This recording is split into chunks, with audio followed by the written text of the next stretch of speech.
గా ఉంది. మౌనికకి దారి కూడా కనిపించట్లేదు. ఆ చీకట్లో ఒక పెద్ద కొండ ఎక్కి మళ్ళీ దిగుతున్న సమయంలో మౌనికకి కాలు జారి పక్కనే ఉన్న రాడు మీద పడింది. అసలే కటిక చీకటి. ఇలాంటి పరిస్థితి తనకు వస్తుందని మౌనిక ఎప్పుడూ అనుకోలేదు.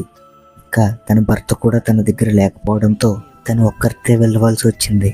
ఆ రాడుకు తగిలి తలకి గట్టిగా రక్తం రావడంతో మౌనిక అక్కడికక్కడే చనిపోయింది. అయితే మౌనికకి తన కడుపులో ఉన్న బిడ్డ అంటే చాలా ఇష్టం.